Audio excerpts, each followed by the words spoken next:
हाँ जी बेटा, good morning. अरे बेटा गुड मॉर्निंग। थोड़ी सी एनर्जी लाया करो मॉर्निंग में, तुम लोगों की एनर्जी बिल्कुल डाउन रहती है।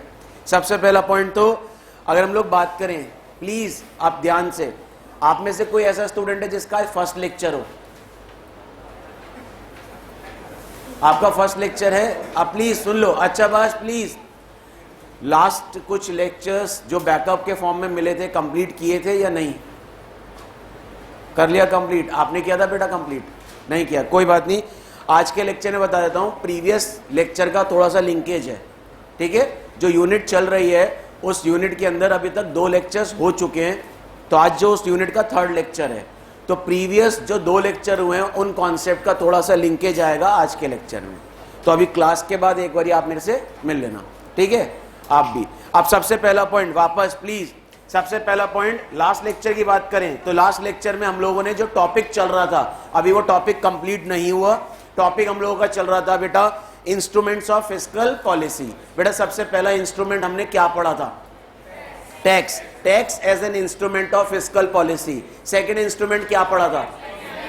That is expenditure. एक्सपेंडिचर का मतलब होता है खर्चे, ठीक है? गवर्नमेंट जो खर्चे करता है उसको बोलते हैं बेटा expenditure. Expenditure as an instrument of fiscal policy. और थर्ड हम लोगों ने एक चीज और पढ़ी थी इंस्ट्रूमेंट में, पब्लिक डेट। पब्लिक डेट का मतलब है गवर्नमेंट के पास अगर फंड्स की क्या होती हैं, शॉर्टेज हो जाती हैं, तो गवर्नमेंट को बेटा फंड्स को क्या करना पड़ता है? बोरो।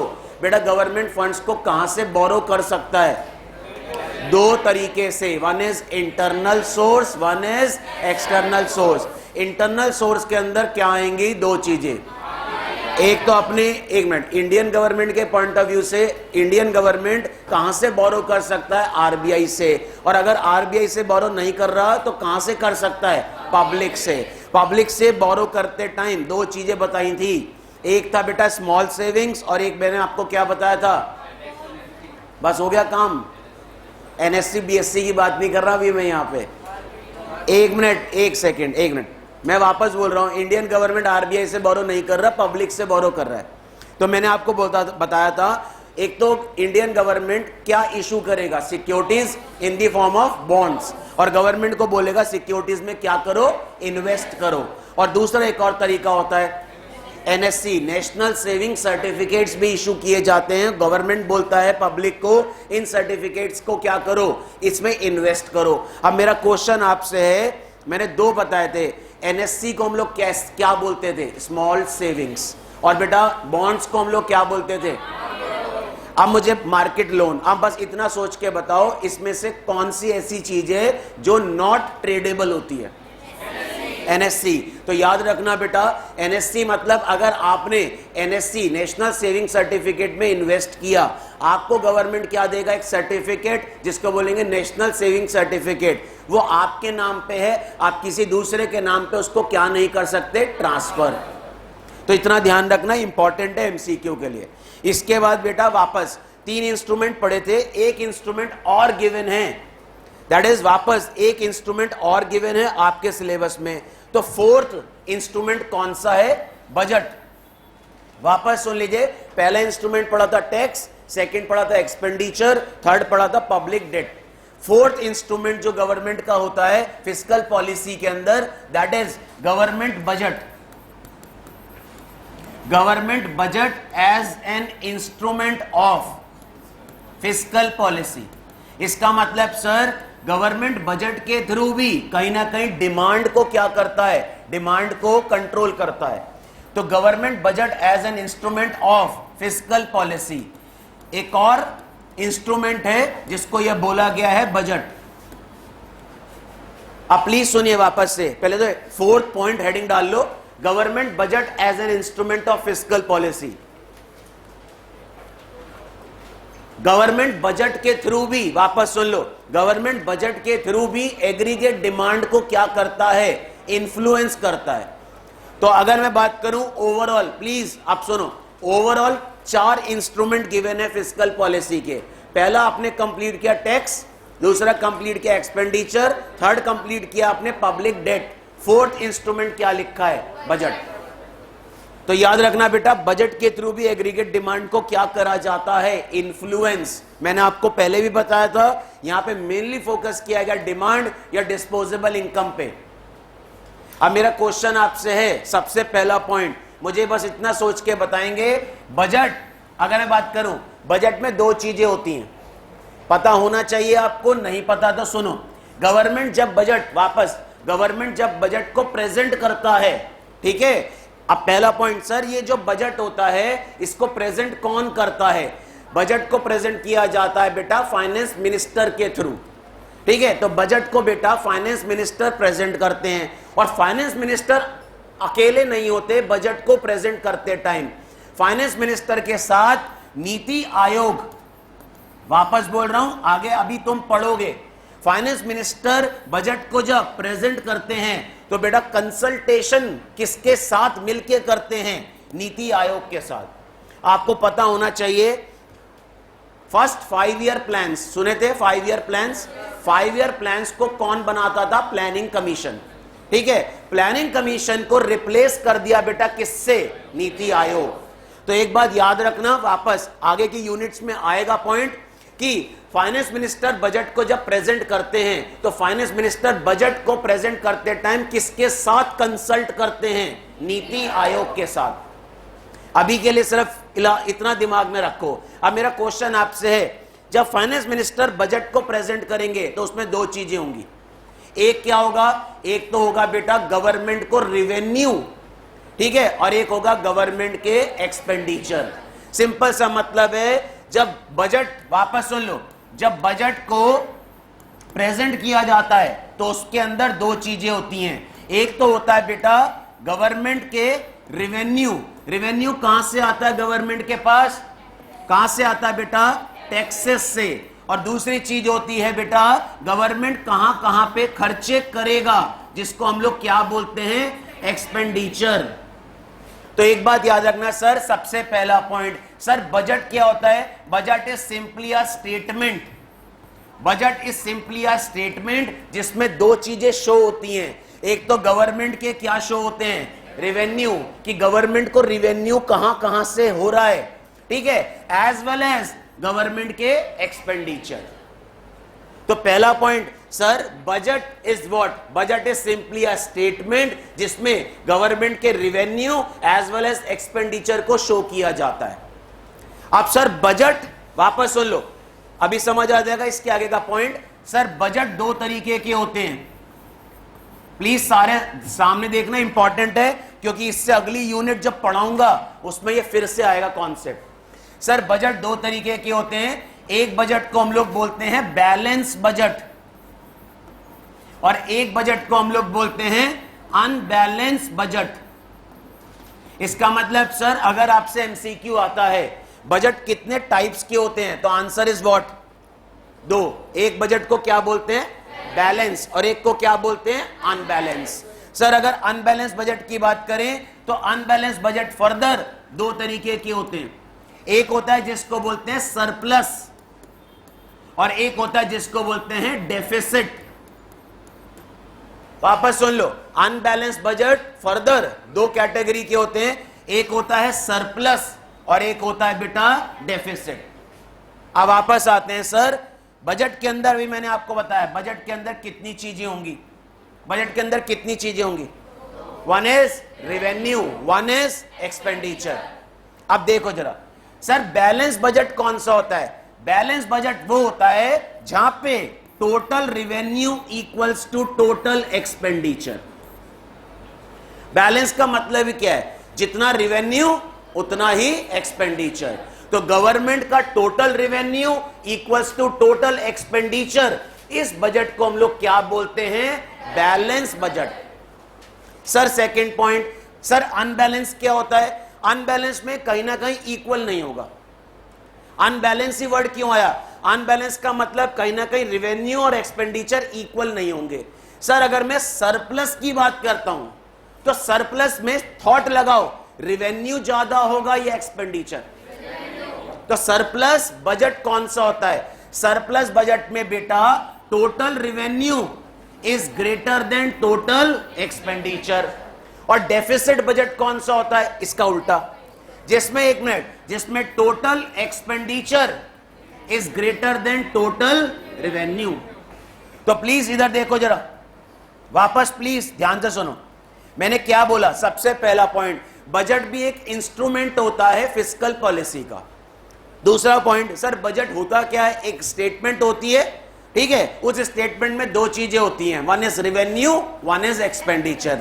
सर दो तरीके के बजट होते हैं, one is balance, one is unbalance. Sir balance budget के अंदर total revenue equals to total expenditure. Unbalance further दो में कैटेगराइज है, surplus, deficit. Sir surplus budget कौन सा होता है? जिसमें रेवेन्यू क्या है गवर्नमेंट को? ज्यादा। सर किससे?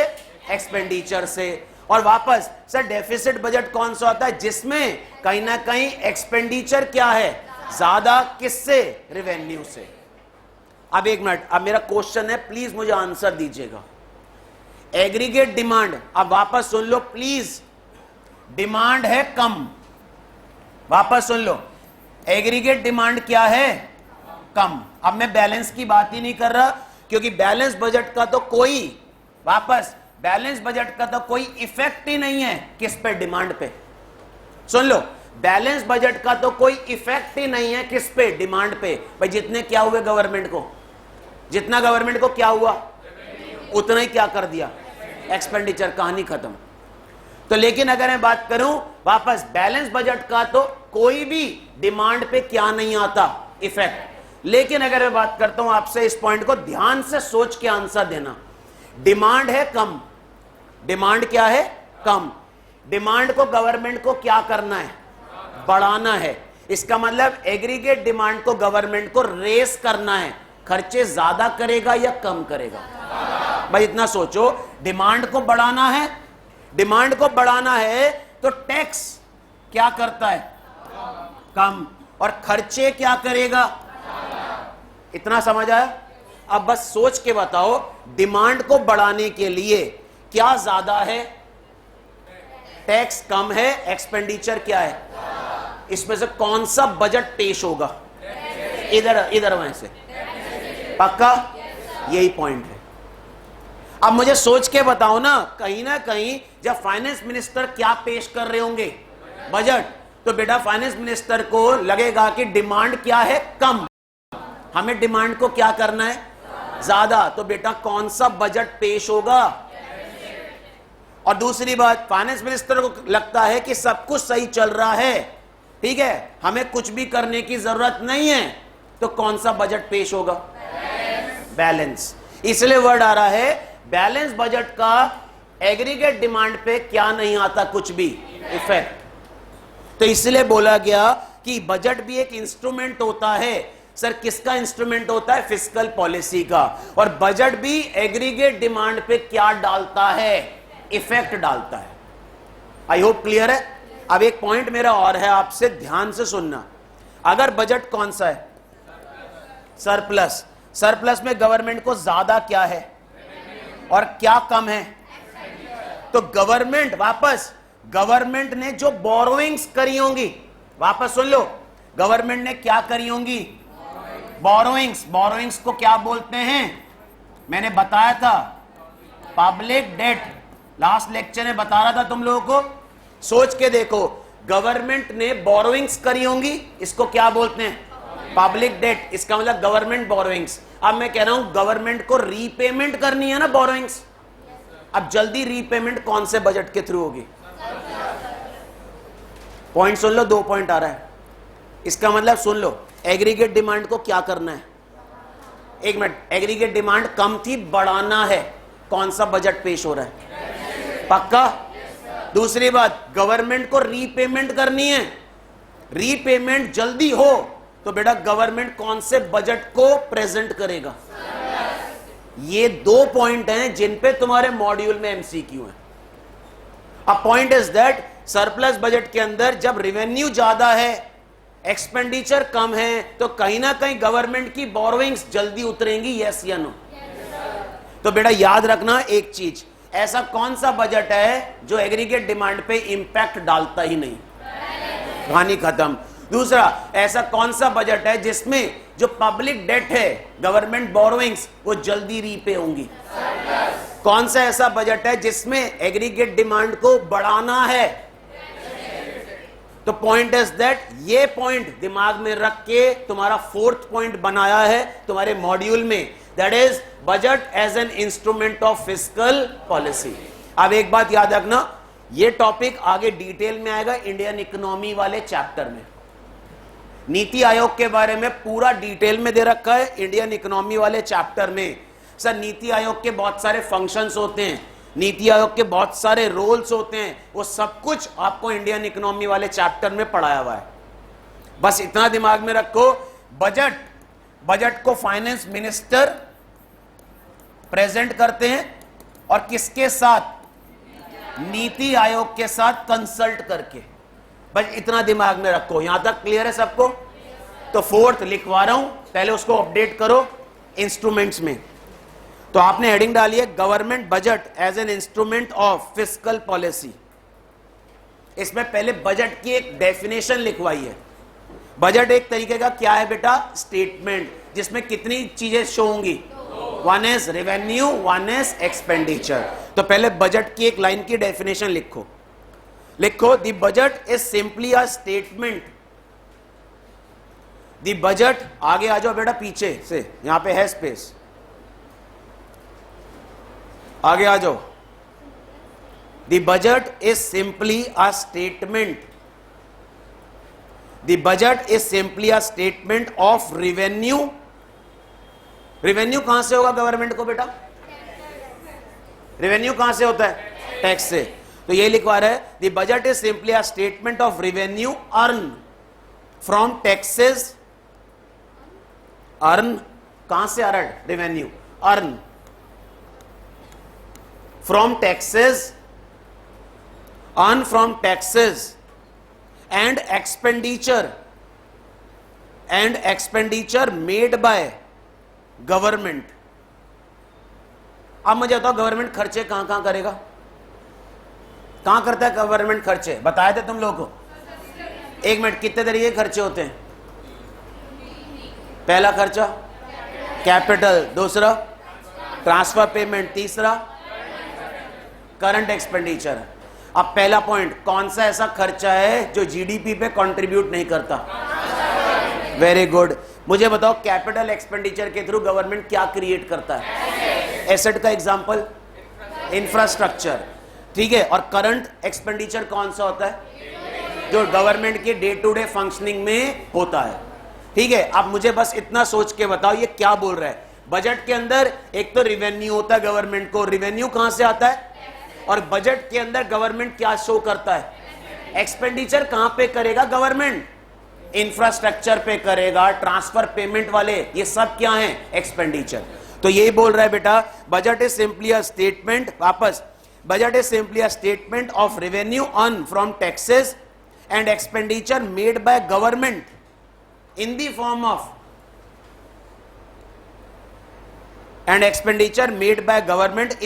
Of capital expenditure, transfer payment etcetera.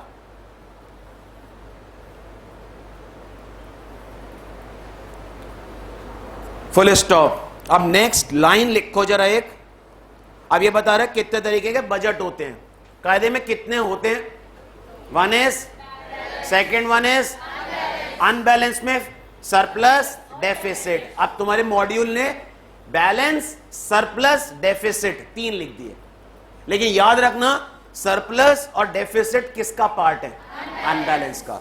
तो सेकेंड पॉइंट यही लिखवा रहा हूं, लिखो, ध्यान से लिखना अब जरा point. A government budget can either be balance, comma surplus. A government budget can either be balance, comma surplus और डेफिसिट। इट मींस यहां पे अनबैलेंस की जगह अनबैलेंस के 2 जो टाइप हैं उनको डायरेक्ट लिख दिया। तो प्लीज ध्यान रखना, अनबैलेंस के अंदर सरप्लस और डेफिसिट आता है। तो ये बोल रहा है a government budget can either be balance, comma surplus और डेफिसिट। यहां तक क्लियर है? अब इन्होंने बैलेंस का मतलब क्या होता है ये बताया है, सरप्लस का मतलब क्या होता है ये बताया है, डेफिसिट का मतलब क्या होता है ये बताया है। अब एक मिनट ध्यान से सुनना जरा एक चीज, मैंने तुम्हारे को एक चीज क्या बताई है, बैलेंस जो बजट है, बैलेंस बजट के अंदर टोटल व्हाट इक्वल्स टू, अब एक चीज ध्यान से सुन लो, ये जो एक्सपेंडिचर होता है, ये जो एक्सपेंडिचर होता है इसको बोला जाता है इंजेक्शन। इकोनॉमी में इंजेक्ट कर रहा है गवर्नमेंट, ठीक है, दैट इज जो सर्कुलर फ्लो है। सोच के देखो, गवर्नमेंट खर्चे बढ़ाएगा तो फ्लो ऑफ इनकम क्या होगी, बढ़ेगी ना। इसका मतलब गवर्नमेंट अगर इकोनॉमी के अंदर खर्चे करता है तो सर्कुलर फ्लो ऑफ इनकम क्या होती है, बढ़ती है, ठीक है। तो याद रखना एक्सपेंडिचर को क्या बोला जाता है, इंजेक्शन, और रेवेन्यू को बोला जाता है लीकेज। ये दो टर्म है इंपॉर्टेंट। तो मुझे सोच के बताओ, बैलेंस बजट में तुम डेफिनेशन में एक लाइन और लिखोगे, total revenue equals to total expenditure तो है, लेकिन साथ साथ इसका मतलब क्या है, what, total leakage equals to total injection. याद रखना, कंफ्यूज मत हो जाना। अगर एग्जाम में क्वेश्चन इंजेक्शन आ गया और लीकेज आ गया तो इससे कंफ्यूज मत होइएगा। सर्कुलर फ्लो ऑफ इनकम को वापस बढ़ाना है, पब्लिक की इनकम बढ़ानी है, उनको गवर्नमेंट को क्या देना है, रोजगार, तो गवर्नमेंट क्या ज्यादा करेगा, दैट इज एक्सपेंडिचर बढ़ाएगा, यस या नो, इसको क्या बोलते हैं, इंजेक्शन। और income that is circular flow of income को कम करना है, वापस सर्कुलर फ्लो ऑफ इनकम को क्या करना है, कम, तो खर्चे क्या करेगा, कम। ये लिखवा रहा है पॉइंट। अब लिखो, तुमने लिखा है government budget can either be balance, surplus और डेफिसिट। अब इसके बाद नेक्स्ट पॉइंट से लिखो, अब इन तीनों को एक्सप्लेन किया गया, तो फर्स्ट लिखो इसी के अंदर, फर्स्ट मतलब नेक्स्ट पॉइंट करके। अब बैलेंस बजट, अब बैलेंस बजट रिजल्ट्स, अब balance budget results when expenditure in a year, when expenditure in a year equals to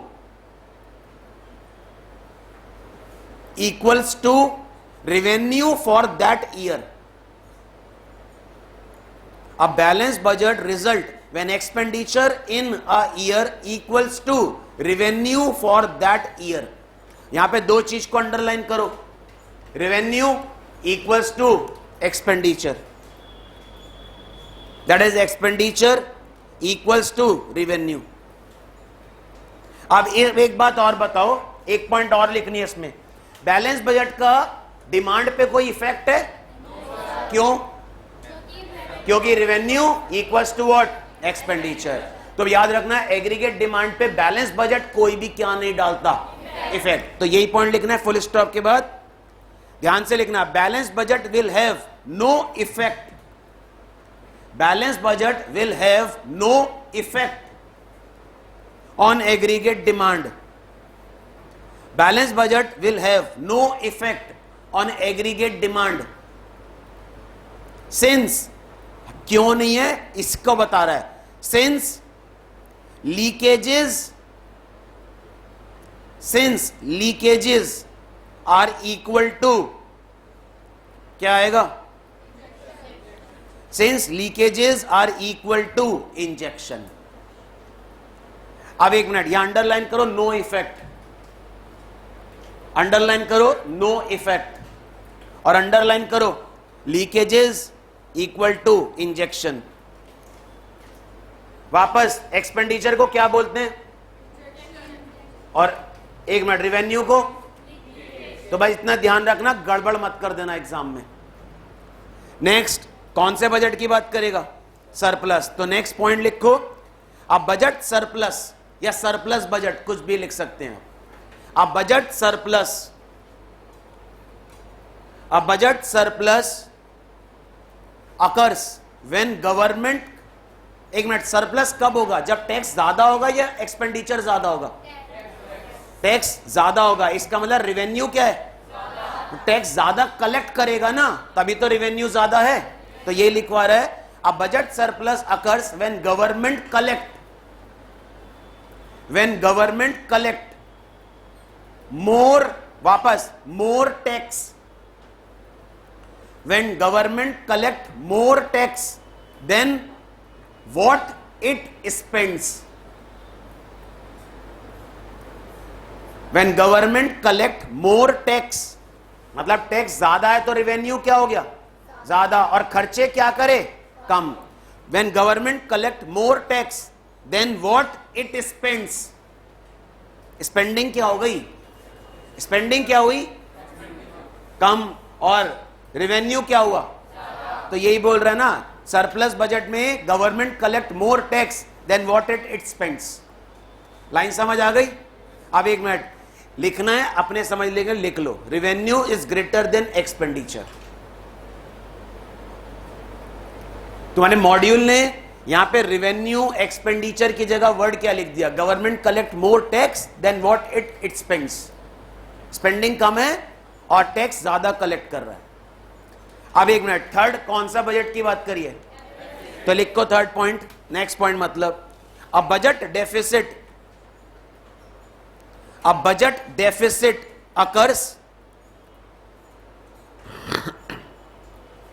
occurs when government expenditure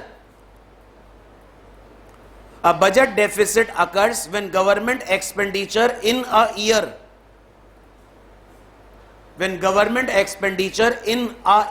is greater than what. Revenue की जगह word क्या लिखेगा, कहां से क्या कलेक्ट कर रहा है, टैक्स. तो टैक्स कम कलेक्ट हो रहा है, खर्चे क्या हो रहे हैं.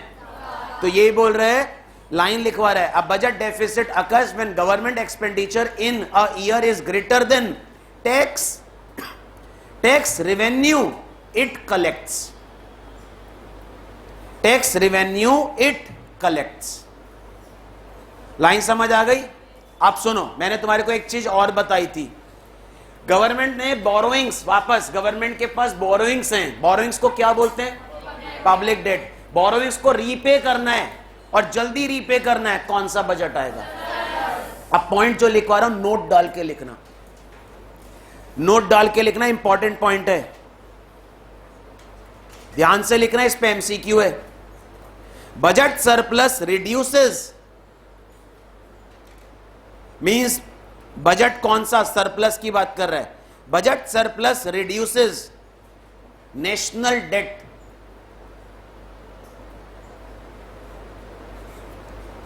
वेयरएज बजट डेफिसिट रिड्यूस करेगा या बढ़ाएगा, बोलो.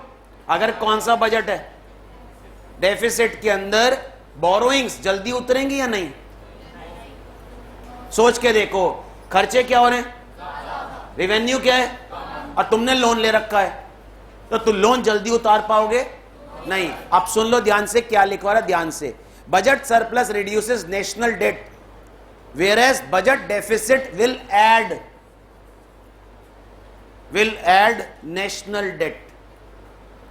इस लाइन पे एमसीक्यू है, क्वेश्चन घुमा के देगा कि गवर्नमेंट ने जो बोरोइंग्स कर रखी हैं, उन बोरोइंग्स को जल्दी रीपे करना है, तो फाइनेंस मिनिस्टर कौन सा बजट प्रेजेंट करेंगे, कौन सा, सरप्लस. क्योंकि सरप्लस में क्या ज्यादा है, रेवेन्यू ज्यादा है, खर्चे कम कर रहा है गवर्नमेंट. तो जब बेटा खर्चे कम कर रहा है, रेवेन्यू ज्यादा है, तो सामने से जो क्या ले रखी हैं बोरोइंग्स, उनको जल्दी क्या किया जाएगा, रीपे. इसलिए वर्ड आ रहा रिड्यूसेस. इस लाइन पे एमसीक्यू है, इसलिए मैंने आपको नोट डाल के लिखवाया. अब वापस, कितने तरीके के इंस्ट्रूमेंट आप लोगों ने पढ़े, पहला टैक्स, दूसरा एक्सपेंडिचर, तीसरा पब्लिक डेट, फोर्थ बजट. अब मेरा क्वेश्चन है, वापस सुन लो, आंसर दे देना. सिंपल सा, पहली बात करता हूं टैक्स की. बस मुझे ये सोच के बताओ, एग्रीगेट डिमांड कम है, एग्रीगेट डिमांड को बढ़ाना है, टैक्स को क्या करेंगे, पक्का. चलिए, एग्रीगेट डिमांड कम है, एग्रीगेट डिमांड को बढ़ाना है, टैक्स को क्या कर दिया, कम. दूसरी बात, एग्रीगेट डिमांड कम है, एग्रीगेट डिमांड को बढ़ाना है, एक्सपेंडिचर क्या करेंगे? अब एक मिनट, एक्सपेंडिचर क्या हो जाएगा? ज्यादा। एग्रीगेट डिमांड सुन लो, एग्रीगेट डिमांड कम है, एग्रीगेट डिमांड को बढ़ाना है, तो मुझे बताओ गवर्नमेंट बोरोइंग्स क्या करेगा? एक मिनट, डिमांड क्या है? कम। इसका मतलब क्या आ चुका है? ठीक है, डिमांड को क्या करना है? पैसा तो है नहीं, क्या करेंगे? बोरोइंग्स क्या करेंगे? ज्यादा कम? कम। एक मिनट, पैसा ही नहीं है, पैसा ही नहीं है। मैं तुमसे क्या बोल रहा हूं, मेरे पास पैसा नहीं है, ठीक है, मेरे पास जब पैसा नहीं है तो डिमांड क्या है? कम है। डिमांड को क्या करना है? बढ़ाना है। तो बेटा जब गवर्नमेंट के पास पैसा नहीं है तो क्या करेगा? वो डेट को क्या करेगा? इंक्रीज। तो ये याद रखना, क्वेश्चन घुमा के ऐसे अगर पूछेगा तो प्लीज तुम लोग दो चीज पे फोकस करना। मैं बार बार इस यूनिट में तुम्हारे को एक चीज पे फोकस करा रहा हूं, किस पे? और कई बार इन्होंने वर्ड क्या लिखा है? Disposable income. अच्छा एक बात इस पे ही क्वेश्चन पुट अप करूं। अब एक मिनट वापस, मेरे पास हाथ में इनकम ज्यादा कब बचेगी? जब गवर्नमेंट टैक्स को क्या करेगा? कम। इसका मतलब डिस्पोजेबल इनकम अगर आ गया तो घबराने की जरूरत नहीं है। डिस्पोजेबल इनकम का मतलब है आपके पास पैसा हाथ में कब बचेगा? ज्यादा, जब गवर्नमेंट टैक्स को क्या करेगा? कम। तो इतना दिमाग में रखना, क्वेश्चन को अगर घुमा दिया तो प्लीज रीड करना लाइन, ऑटोमेटिकली लिंक करना कॉन्सेप्ट से। क्लियर है यहां तक? अब नेक्स्ट टॉपिक इस यूनिट के अंदर, 3 टॉपिक बचे हैं अभी इस यूनिट के अंदर। एक लिमिटेशन बचा है इस यूनिट के अंदर। लिमिटेशन से पहले एक कॉन्सेप्ट लिखा हुआ है, हेडिंग डाल लो। यहां पे तुम्हारे इंस्ट्रूमेंट्स कंप्लीट हुए हैं सारे। अब नेक्स्ट टॉपिक हेडिंग डाल लो, fiscal policy for long term economic development.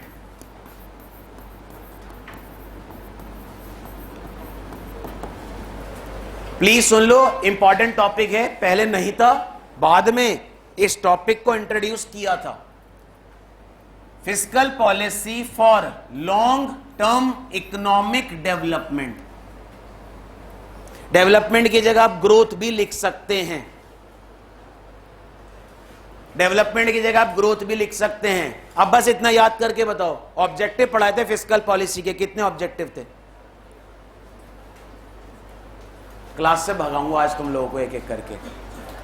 Gautam शांत है। 4 में से एनी 3, बस 2 हो गए। इधर से कोई बोलेगा? घर जाके क्या करते हो तुम लोग? पन्ने पलटने की जरूरत नहीं बिल्कुल भी। अब और एक मिनट, तुम लोगों को मैंने फिस्कल पॉलिसी के ऑब्जेक्टिव्स पढ़ाए थे, हां या ना? तो फिर आंसर क्यों नहीं देते हो तुम लोग? तुम एक मिनट, तुम लोग आंसर नहीं दोगे, इट मींस तुम रिवाइज नहीं कर रहे, और तुम रिवाइज नहीं करोगे, आगे का कंटेंट पढ़ते रहोगे, पिछला भूलते जाओगे। मैं उस दिन भी तुम लोगों से यही बोल रहा था, प्लीज कृपया करके थोड़ा सा समय घर पे देना स्टार्ट करो। सर हम घर पे जाके बिल्कुल फ्रस्ट्रेट हो जाते हैं, तो मानता हूं उस फ्रस्ट्रेशन लेवल को मैनेज करना है। एक बात वापस आज बोल रहा हूं, पढ़ाई तुमने करनी है, टाइम तुमने देना है। तुमने जितना कोचिंग में पढ़ लिया बेटा, इसके अलावा सेल्फ स्टडी करनी पड़ेगी। तुम्हें क्यूमुलेटिव रिवीजन्स करने पड़ेंगे। क्यूमुलेटिव रिवीजन नहीं करोगे, सिलेबस वाइड होता चला जाएगा, और एक टाइम ऐसा आएगा जो तुम्हारे कंट्रोल से बाहर हो जाएगा। तो कृपया करके प्लीज थोड़ा सा रीडिंग हैबिट डालिए, और थोड़ा सा, एक मिनट, मैं ये नहीं कह रहा 100% रिटेन हो जाती है चीजें, लेकिन वापस एक चीज मैं आज बोल रहा हूं, एक बार ही रिवाइज करोगे 50% तुम्हारी को चीजें रिटेन रहेंगी। दूसरी बार रिवाइज करोगे 60% रिटेन हो जाएगी, ह्यूमन टेंडेंसी है। तीसरी बार रिवाइज करोगे 60 से 75% हो जाएगी वो चीजें याद। ठीक है, जब एग्जाम से पहले रिवाइज करोगे तो ऑटोमेटिकली 90% तो तुम्हारे को चीजें रिटेन रहेंगी। देखो 100% रिटेन करने के लिए एक ही तरीका है, क्यूमुलेटिव रिवीजन। बार बार चीजों को क्या करो, रिवाइज करो। और अगर आप बार बार चीजों को रिवाइज करते हैं तो आपको चीजें रिटेन हो जाती हैं। मार्केट में एक न्यू सॉन्ग आता है, पहली बार सुनते हो आधा ऊपर से जाता है, आधा यहां से यहां निकल जाता है। दूसरी बार सुनते हो थोड़ा सा अटकता है बालों में, ठीक है। तीसरी बार सुनते हो तो एक दो लाइन याद हो जाती हैं या एक दो वर्ड याद हो जाते हैं। इसका मतलब सुन लो, बार बार आप चीजों को क्या कर रहे हैं, बार बार आप चीजों को रिकॉल कर रहे हैं, ठीक है। और उसको रिकॉल करोगे तो चीजें क्या हो जाएंगी बेटा, रिटेन। द बेस्ट वे, आज बोल रहा हूं एक line, the best way to learn anything is to recall. चीजों को बार बार रिकॉल करेंगे ना तो चीजें क्या हो जाती हैं, रिटेन हो जाती हैं। और यहां पे तुम्हारे को वापस बोल रहा हूं, यहां पे तुम्हारे को चीजों को क्यूमुलेटिव टाइम रिवाइज करना पड़ेगा। चलो अब सबसे पहला पॉइंट, सर इतने सारे सब्जेक्ट हैं, घर जाके हमें भूख लगती है, सर घर जाके नींद आती है, क्लास में आंख खोल के भी सोते हैं कई बार। बताऊंगा अभी आगे जाके एग्जांपल्स। आप सुनो, 4 महीने तुम लोगों को फिस्कल पॉलिसी के क्या पढ़ाए थे, ऑब्जेक्टिव। पहला ऑब्जेक्टिव बिल्कुल सिंपल था, 1 मिनट, क्या होना चाहिए देश में, सबके पास रोजगार होना चाहिए, नहीं होना चाहिए, दैट इज फुल एम्प्लॉयमेंट। दूसरा, प्राइस क्या होने चाहिए, स्टेबल। यहां पे तुम लोगों का जोश आ जाता है प्राइस के नाम पे, ठीक है। तीसरा, inequality of what, inequality या equality, equality of what, income. इसका सिंपल सा मतलब रिच और पुअर के बीच में जो गैप है उसको क्या करना, रिड्यूस करना। और फोर्थ बताया था, देश क्या करता रहे, ग्रो। ग्रो का मतलब एक्सेलरेशन इन इकोनॉमिक डेवलपमेंट, पढ़ाया था। जब तुमने 4 ऑब्जेक्टिव पढ़े थे फिस्कल पॉलिसी के तो वहीं से ये टॉपिक बना दिया। देखो क्या लिख रहा है, फिस्कल पॉलिसी, वापस गवर्नमेंट फिस्कल पॉलिसी के थ्रू क्या करता है, क्या करता है, इकोनॉमिक डेवलपमेंट। कहने का मतलब सुनो, गवर्नमेंट फिस्कल पॉलिसी क्यों बनाता है, फिस्कल पॉलिसी गवर्नमेंट इसलिए बनाता है कि जो देश है वो क्या करता रहे, तरक्की करता रहे। मैंने तुम्हारे को पढ़ाया था, ऑब्जेक्टिव का था एक्सेलरेशन इन इकोनॉमिक ग्रोथ। इसका मतलब उस ऑब्जेक्टिव के लिए गवर्नमेंट को क्या बनानी पड़ेगी, फिस्कल पॉलिसी। तो तुम्हारे को इस टॉपिक में यह पढ़ना है कि फिस्कल पॉलिसी के थ्रू देश इकोनॉमिक डेवलपमेंट कैसे करता है। तो यहां पे तुम्हारे को बताए गए हैं कुछ एग्जाम्पल्स, यहां पे बताए गए हैं कुछ एग्जाम्पल्स कि बेटा गवर्नमेंट अगर इस तरीके से काम करेगा, वापस गवर्नमेंट अगर इस तरीके से काम करेगा तो बेटा जो देश है वो क्या करता रहेगा, तरक्की करता रहेगा। दैट इज इकोनॉमिक क्या होता रहेगा, डेवलपमेंट। इसमें इन्होंने पहला पॉइंट क्या बताया, ध्यान से सुनना। अब पॉइंट इन्होंने इसमें सबसे पहला पॉइंट बताया, सोच के देखो, फिस्कल पॉलिसी में 2 चीजों को दिमाग में रखना, टैक्स और एक्सपेंडिचर, ठीक है। टैक्स से क्या होता है गवर्नमेंट को, रेवेन्यू। एक्सपेंडिचर मतलब खर्चे। पहला पॉइंट, गवर्नमेंट क्या करता है, गवर्नमेंट क्या करता है, एक्सपेंडिचर करता है। सर एक्सपेंडिचर कैसे, एक्सपेंडिचर की बात कर रहा है, यहां पे कौन से एक्सपेंडिचर की बात कर रहा है, कैपिटल। अब देखना जरा, गवर्नमेंट करता है खर्चे, सर कौन से खर्चे की बात कर रहे हैं यहां पे, कैपिटल। कैपिटल एक्सपेंडिचर के थ्रू गवर्नमेंट क्या क्रिएट कर रहा है, क्या क्रिएट कर रहा है, इंफ्रास्ट्रक्चर। याद है यहां तक? अब सुनो जरा, मैं कह रहा हूं गवर्नमेंट ने खर्चे करे, कैसे खर्चे करे, कैपिटल एक्सपेंडिचर, जिससे बेटा क्या क्रिएट हुआ, इंफ्रास्ट्रक्चर। अब मुझे सोच के बताओ,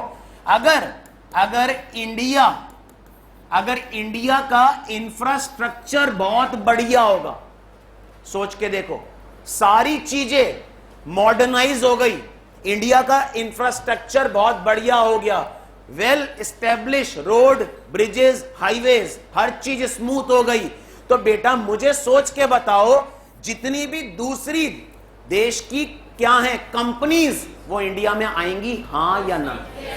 इसका मतलब गवर्नमेंट करता है खर्चे, ठीक है, जिस खर्चों से कहीं ना कहीं वो क्या डेवलप करता है, इंफ्रास्ट्रक्चर। तो बेटा इंफ्रास्ट्रक्चर बढ़िया होगा तो बेटा जितनी भी प्राइवेट कंपनीज हैं वो इंडिया में क्या करेंगी, इन्वेस्ट करेंगी, हां या ना।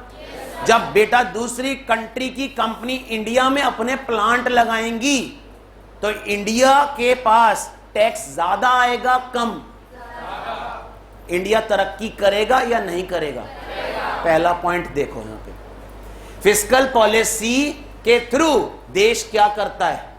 तरक्की। सर इन्होंने पहला पॉइंट क्या बताया? गवर्नमेंट फिस्कल पॉलिसी में एक्सपेंडिचर के थ्रू क्या बिल्ड करता है? इंफ्रास्ट्रक्चर, जिसकी वजह से कहीं ना कहीं गवर्नमेंट अट्रैक्ट करता है। किसको अट्रैक्ट कर रहा है? दूसरी कंट्री की कंपनी को, कि वो इंडिया में अपने क्या लगाएं? Manufacturing plant. इसका मतलब बेटा इस पॉइंट पे ध्यान से सुनो, ये एक पॉजिटिव सप्लाई साइड है, ये एक पॉजिटिव सप्लाई साइड। सर सोच के देखो, नाम सुना हुंडई? सबने? क्या बनाता है? कार बनाता है। कहां की कंपनी है? सही बोल रहे हो, south Korea. Hyundai south Korea में थी, इंडिया में आ गई, हां या ना? इंडिया में मैन्युफैक्चरिंग प्लांट लगा लिया। इंडिया में भी तो बिकती है हुंडई की कार, तो बेटा इंडिया में अपना क्या लगाया? Manufacturing plant. जब इंडिया में मैन्युफैक्चरिंग प्लांट लग रहा है तो इंडिया के लोगों को एम्प्लॉयमेंट मिला होगा। भाई ऑब्वियस सी बात है, एक दूसरी देश की कंपनी ने इंडिया में अपना प्लांट लगाया, तो इंडिया में जब प्लांट लगाएगा तो इंडियन लोगों को जॉब पे रखेगा ना, एम्प्लॉयमेंट मिला। क्या उससे गवर्नमेंट को फायदा है? मुझे बताओ तो कहीं ना कहीं पहला पॉइंट, देश तरक्की कैसे कर रहा है? गवर्नमेंट क्या बना रहा है? फिस्कल पॉलिसी, जिसमें इन्होंने पहला पॉइंट किस पे फोकस किया? एक्सपेंडिचर। क्लियर है सबको? दूसरा पॉइंट इसी पे इन्होंने क्या बोला? गवर्नमेंट एक्सपेंडिचर करता है। बता रहा हूं तुम लोगों को, अब एग्जांपल भी दिमाग में रखना। गवर्नमेंट खर्चे करता है। सर गवर्नमेंट किस पे खर्चे करता है? गवर्नमेंट अगर खर्चे करने लगे किस पे? एजुकेशन। गवर्नमेंट अगर खर्चे करता है बेटा किस पे? Health care. गवर्नमेंट अगर खर्चे करता है किस पे? रिसर्च एंड डेवलपमेंट पे। तो सोच के देखो, हमारी कंट्री की गवर्नमेंट अगर इन सेक्टर्स पे क्या करता है? खर्चे करता है, एक्सपेंडिचर करता है, तो ये सारे सेक्टर्स बहुत ज्यादा बढ़िया हो जाएंगे। जब सारे सेक्टर्स बढ़िया होंगे तो देश तरक्की करेगा। यस या नो?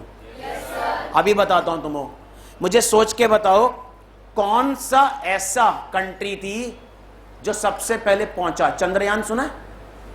सुना था ना? रिसर्च, ठीक है, साइंटिफिक रिसर्च की बात करूं तो इंडिया पहुंच रहा है ना वहां पे भी, जहां पहले इंडिया बहुत पीछे था।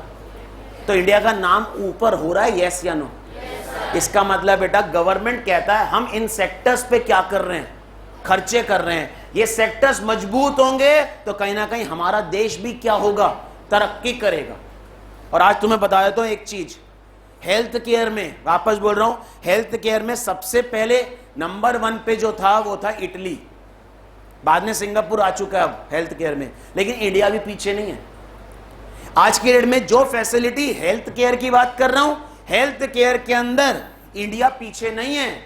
इंडिया की भी रैंक धीरे धीरे क्या होती जा रही है? इंक्रीज। अब सोच के देखो भाई, दूसरी कंट्री के लोग इंडियंस डॉक्टर से ट्रीटमेंट करवा रहे हैं। और स्पेशली कोविड के टाइम पे बोल रहा हूं तुम लोगों को, कोविड के टाइम पे इंडियन डॉक्टर्स ज्यादा बढ़िया ट्रीटमेंट दे रहे थे as compare to other countries. मना नहीं कर रहा कि वहां के डॉक्टर्स कैपेबल नहीं है, लेकिन पॉइंट समझो। मुझे सोच के बताओ बेटा, जब ये सारे सेक्टर्स मजबूत होंगे तभी देश क्या होगा? ग्रो करेगा। और इन सेक्टर्स को मजबूत करने के लिए गवर्नमेंट बोल रहा है हम आपको वो सारी फैसिलिटी देंगे जो आपको चाहिए। एजुकेशन देख लो, कब पढ़ी थी ABCD? कौन से उसमें पढ़ी थी? स्टैंडर्ड में ABCD। किस में पढ़ी थी सर? स्कूल जाने से पहले सीख चुके थे ज्यादा लोग। क्यों? पेरेंट्स ही सिखाते थे। मेरा फ्रेंड का बेटा US में है,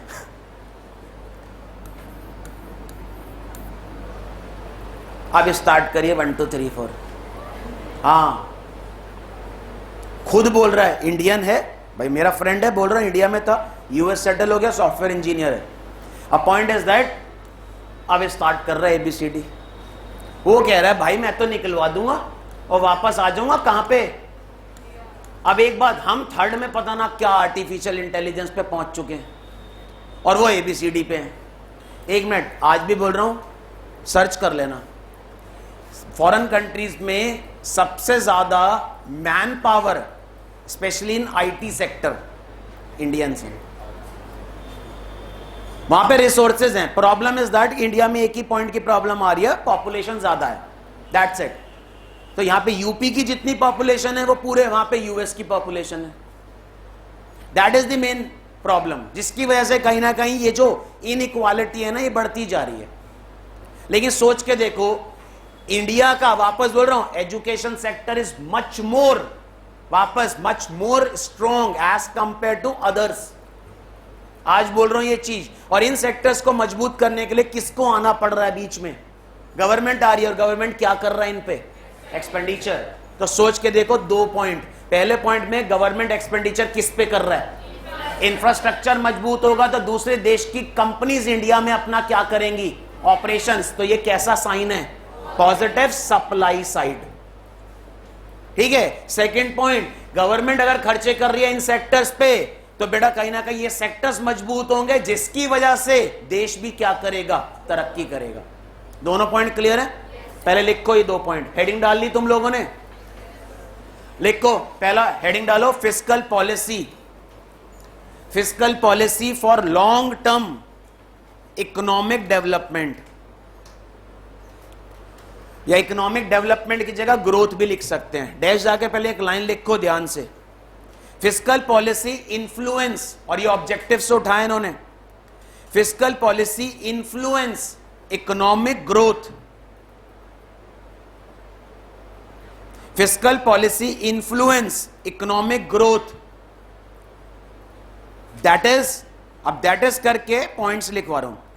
दैट इज, पहला पॉइंट यही, that is fiscal policy, that is क्या? फर्स्ट पॉइंट लिखना, fiscal policy such as,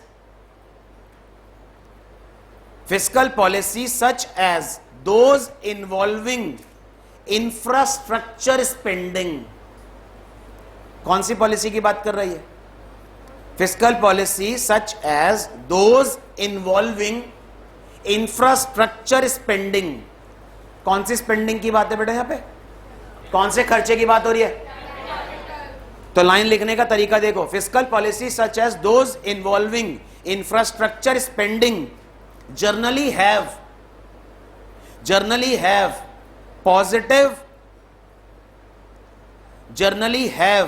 positive supply side, generally have positive supply side effect.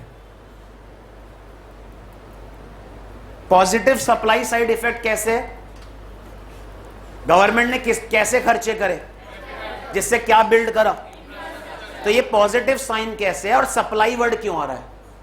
कौन आया हमारी कंट्री में? कौन आए? दूसरी कंट्री की कंपनीज। उन्होंने क्या लगा लिए? प्लांट लगाए। तो हमारी कंट्री में एक तरीके से क्या मिला? एम्प्लॉयमेंट। तो वर्ड क्या देख लो? Positive supply side effect. Underline कर लो यहां पे पॉजिटिव सप्लाई साइड इफेक्ट को, और अंडरलाइन कर लो ऊपर infrastructure.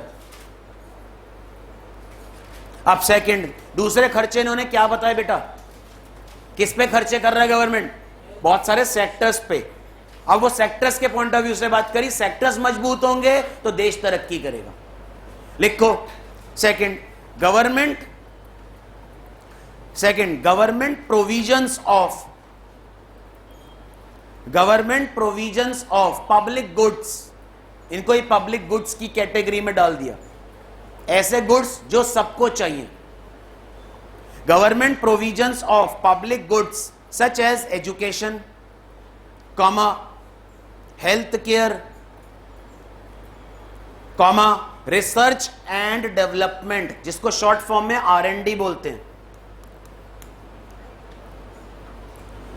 Government provision of public goods such as education, comma health care, comma research and development etcetera provide momentum for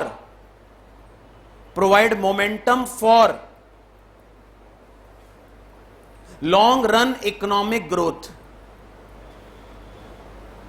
provide momentum for long run economic growth. दोनों point clear है? यहां पे तीनों को अंडरलाइन कर लो, health care, education, research and development. अब third और फोर्थ पॉइंट जरा ध्यान से समझना। अब थर्ड और फोर्थ पॉइंट देखो, थर्ड पॉइंट पे इन्होंने क्या बोला, अब ध्यान से सुनना, तुम्हें याद है नहीं याद, मैं जरा रिकॉल करा रहा हूं। गवर्नमेंट क्या इंपोज करती है बेटा? टैक्स। अब एक मिनट, गवर्नमेंट टैक्स इंपोज करती है, किस पे इंपोज करती है? किस पे इंपोज करती है? रिच पे। टैक्स ना बोल के क्या बोलते थे इसको? प्रोग्रेसिव टैक्स, याद है? और गवर्नमेंट क्या प्रोवाइड कराती है? किसको? पुअर को। अब पुअर को सब्सिडीज प्रोवाइड करा रही है, subsidies in the form of food grains, subsidies in the form of employment benefit, याद है कुछ? चलो अब देखना जरा, टैक्स पे अगर वापस रिच पे अगर गवर्नमेंट टैक्स ज्यादा इंपोज करेगी तो रिच क्या हो रहे थे याद करो? डिस्करेज हो रहे थे, हाँ या ना?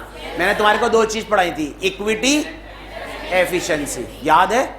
अब ध्यान से सुनो, अब इस पॉइंट को कैसे लिखा है थर्ड पे, यहां देश तरक्की करेगा, कब तरक्की करेगा? जब गवर्नमेंट का जो ये टैक्स वाला स्ट्रक्चर है, ध्यान से सुनना, जब गवर्नमेंट का जो ये टैक्स वाला स्ट्रक्चर है, ये स्ट्रक्चर कैसा होगा? Well design. Sir well design का मतलब क्या हुआ? ऐसा ना हो कि रिच पे इतना टैक्स इंपोज कर दे गवर्नमेंट कि रिच नाराज हो जाए, ऐसा ना हो। इसका सिंपल सा मतलब है, देश तरक्की कब करेगा? जब रिच से कितना टैक्स वसूला जाए, जितना एक्चुअल में होना चाहिए। और जितना टैक्स एक्चुअल में होना चाहिए वो कैसे होगा? जब इंडियन गवर्नमेंट, अगर इंडिया के पॉइंट ऑफ व्यू से बात करूं, इंडियन गवर्नमेंट का टैक्स का स्ट्रक्चर कैसा होगा? Well design. भाई पहले से पता है मुझे कि इंडिया में टैक्स में यह चलता है कि किसी की इनकम 10 लाख है तो उसको 5% टैक्स देना है, और ये चलता हुआ आ रहा है। तो मेरा माइंड पहले से क्या है? प्रिपेयर्ड है ना। मुझे ऐसा नहीं लगेगा कि मुझे अपनी इनकम पे 10% टैक्स देना पड़ रहा है, 5% टैक्स देना पड़ रहा है, क्योंकि टैक्स स्ट्रक्चर कैसा है? आप सोच के देखो, टैक्स स्ट्रक्चर अगर कैसा होगा? वेल डिजाइन, तो कोई भी नाराज नहीं होगा। सोच के देखो, अगर टैक्स स्ट्रक्चर कैसा हुआ? वेल डिजाइन, तो कोई में स्पेशली किसकी बात कर रहे हैं? वो क्या नहीं होगा? डिस्करेज। तो कहीं ना कहीं वो दूसरी कंट्री में इन्वेस्ट करेगा या अपनी में ही इन्वेस्ट करेगा? और अपनी कंट्री में इन्वेस्ट करेगा तो अपनी कंट्री का क्या होगा? Economic development. इन्होंने ये लिखा है fourth point, third point. Clear है सबको? फोर्थ पॉइंट की बात करते हैं, किसको सब्सिडीज देती है गवर्नमेंट? अब यहां पे स्पेशली इन्होंने क्या बोला, ध्यान से सुनना इस चीज को। गवर्नमेंट कहीं ना कहीं सपोर्ट प्रोवाइड कराती है उन लोगों को जिनको सपोर्ट चाहिए, और स्पेशली इन्होंने एग्जांपल लिखा है बेटा फार्मर्स। ध्यान से सुनना, गवर्नमेंट सपोर्ट प्राइस, और यहां स्पेशली बोल रहा हूं सपोर्ट प्राइस। गवर्नमेंट सब्सिडी देती है पुअर लोगों को, और इसमें सब्सिडी के पॉइंट ऑफ व्यू से एग्जांपल क्या लिखा है? गवर्नमेंट सपोर्ट प्राइस देती है बेटा फार्मर्स को। सर क्या मतलब हो? देखो, फार्मर्स हैं जो एग्रीकल्चर कहीं ना कहीं उसमें डील करते हैं। अब देखो, फार्मर्स ने गेहूं उगाई, ठीक है? जब गेहूं उगाई, जितनी बारिश होनी चाहिए थी, जितनी रेनफॉल होनी चाहिए थी, उतनी रेनफॉल नहीं हुई, तो बेटा इनको तो नुकसान हो गया, इनकी तो मेहनत थी। और कहीं ना कहीं बेटा ये क्या प्रोड्यूस कर रहे हैं? आउटपुट। भाई गेहूं उग रहा है, और याद करना कि तुम्हें पता होना चाहिए, इंडिया से बहुत सारी ऐसी चीजें दूसरी कंट्री को क्या होती हैं? एक्सपोर्ट। इसमें मैं बता भी रहा था मसाले। अब देखो, फार्मर्स ने कुछ ऐसी चीजें उगाई, ठीक है? उन चीजों के लिए रेनफॉल चाहिए थी, रेनफॉल बहुत कम हुई, तो बेटा इनको क्या हुआ? नुकसान। गवर्नमेंट कहता है आपको नुकसान नहीं होगा, हम आपको क्या करेंगे? सपोर्ट, और support in the form of. अब सोचो, जब गवर्नमेंट बोल रहा है रेनफॉल नहीं हुई, आपको नुकसान हो रहा है, हम आपको नुकसान नहीं होने देंगे, हम आपको क्या प्रोवाइड कराएंगे? सब्सिडीज। तो बेटा ये भी क्या होंगे? मोटिवेट। सोच के देखो, ये भी क्या होंगे? मोटिवेट। ज्यादा क्या प्रोड्यूस करेंगे, और ज्यादा आउटपुट प्रोड्यूस करेंगे तो क्या बढ़ेगा, जीडीपी, और जीडीपी बढ़ेगा तो देश क्या करेगा, ग्रो। समझो इस चीज को, ये पॉइंट घुमा के लिख रखे और ऐसे एमसीक्यू बनेगा। एक बात बताओ, एक मिनट, चाइना की बात करता हूं, चाइना के स्पेशली पॉइंट ऑफ व्यू से बात करते हो, सारे सुन लो। चाइना के अगेंस्ट कोई इतना ज्यादा क्यों नहीं बोल सकता, मैन्युफैक्चरिंग हब है, ऐसी कोई चीज नहीं है जो चाइना ना बनाता हो। चाइना को बोलते हैं मैन्युफैक्चरिंग हब। अब सोच के देखो, चाइना किसी दूसरे पे डिपेंड है या बाकी सब चाइना पे डिपेंड है? हर चीज चाइना बनाता है। अब मुझे बताओ, अगर हर चीज इंडिया खुद बनाए, किसी दूसरी कंट्री से इंपोर्ट ना करे, तो इंडिया का पैसा इंडिया में रहेगा ना, और दूसरी कंट्री इंडिया से खरीदेगी तो इंडिया क्या करेगा, एक्सपोर्टर बन जाएगा।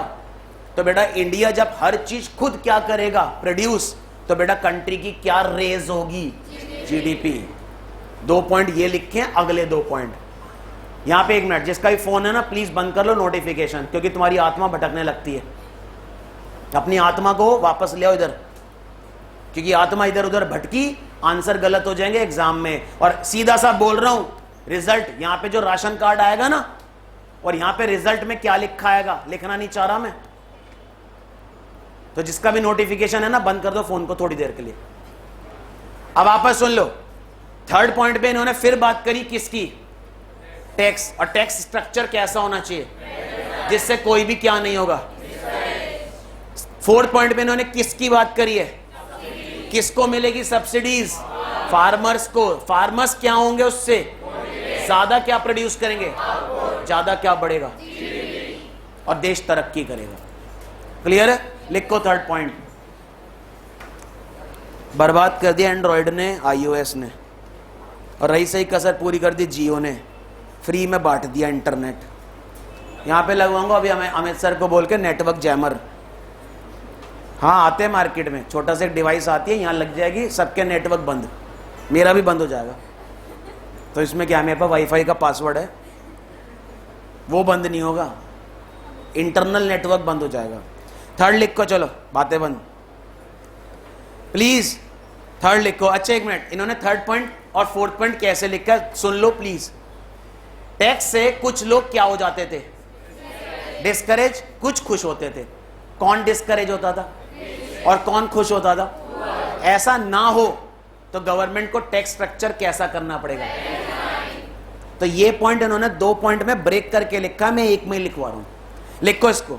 3rd point, tax can have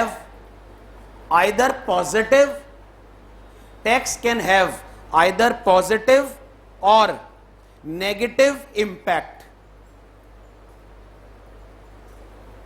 इन्होंने पहला पॉइंट ये लिख दिया, that is tax can have either positive और नेगेटिव इंपैक्ट। टैक्स से पॉजिटिव इंपैक्ट भी पड़ सकता है और नेगेटिव। कौन खुश होगा?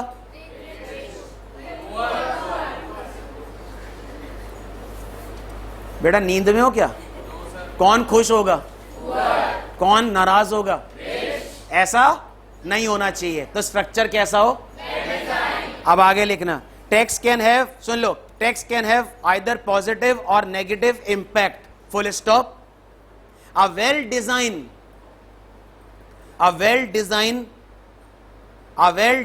tax policy without discouraging will promote private business to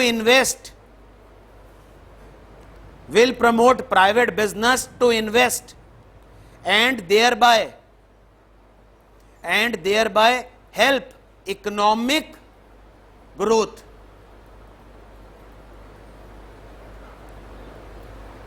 आराम से पढ़ो जरा। पहले पॉइंट में उन्होंने क्या बोला? टैक्स से कुछ लोग क्या होते हैं? खुश, और कुछ क्या होते हैं? ठीक है, ऐसा ना हो इसके लिए गवर्नमेंट को क्या करना पड़ेगा? वेल डिजाइन टैक्स स्ट्रक्चर, जिससे बेटा जो रिच है वो क्या नहीं होंगे, और वो लोग कहां पे इन्वेस्ट करेंगे, अपनी ही कंट्री में, जिससे अपनी कंट्री क्या करेगी, ग्रो। लाइन समझ आ गई।